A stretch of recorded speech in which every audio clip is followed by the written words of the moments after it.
Hello, this is Dr. Neil Baum from New Orleans, Louisiana, and I'd like to talk with you for a few minutes about the new Surprise Act.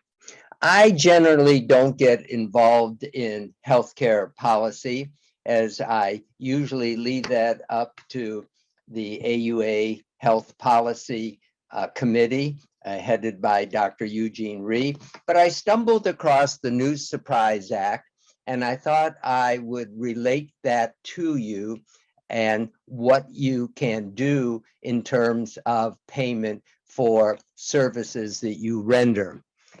For example, if a patient receives an EOB and the insurance agrees to pay for part of the bill and leaving the remainder as the patient's responsibility, this is a surprise that no patient would like to receive.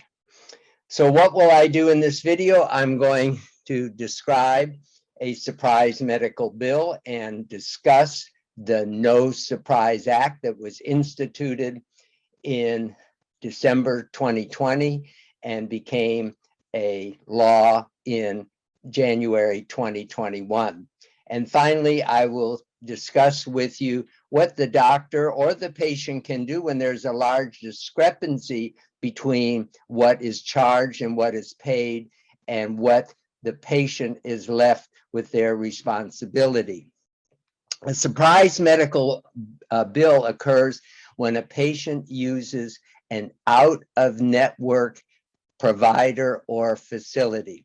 The patient receives a bill for the difference between the out-of-network provider's fee and the amount covered by his or her insurance. Often these can be large amounts of money that are a great source of anxiety for patients. Many patients are worried about surprise medical bills, and it is of interest that 65% of patients are worried about unexpected medical bills.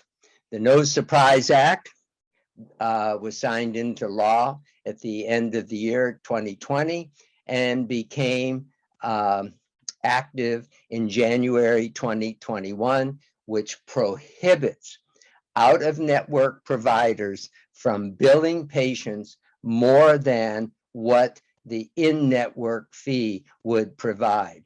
Any violation could be up to $10,000 for each occurrence to a provider or a facility. Certainly, emergency services are going to be paid for, and the law is definitely going to allow for payment for emergency services.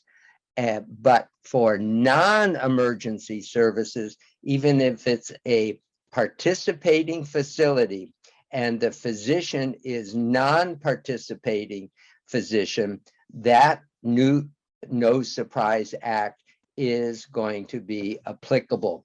So who's going to be most impacted? It's going to be out-of-network providers, emergency room physicians, and providers that a patient typically doesn't have a choice regarding selection, such as a hospitalist, radiologist, anesthesiologist, or a pathologist.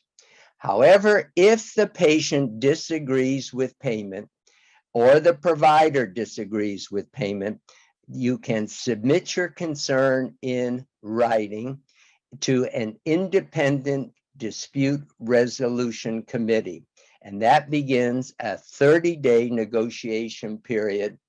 And at that time, you can either agree on a payment or you can request binding arbitration.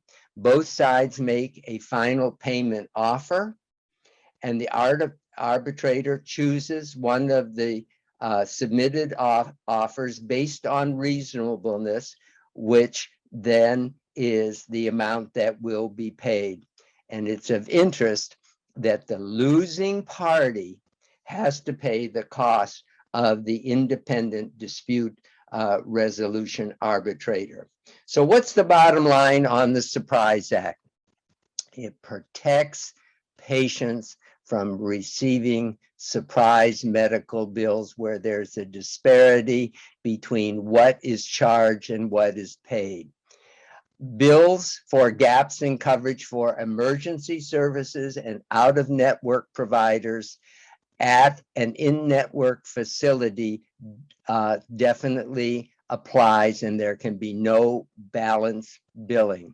And it holds the patients liable only for their in-network amount and gives providers and patients an opportunity to negotiate reimbursement. Well, I hope you found this short video helpful and useful and informative regarding the No Surprise Act. If you have any comments, or if you have had an opportunity to be involved in negotiation and arbitration and have any experience that you would like to share with your Grand Round Urology colleagues, please let me hear from you at the email address shown on the last slide. Thank you.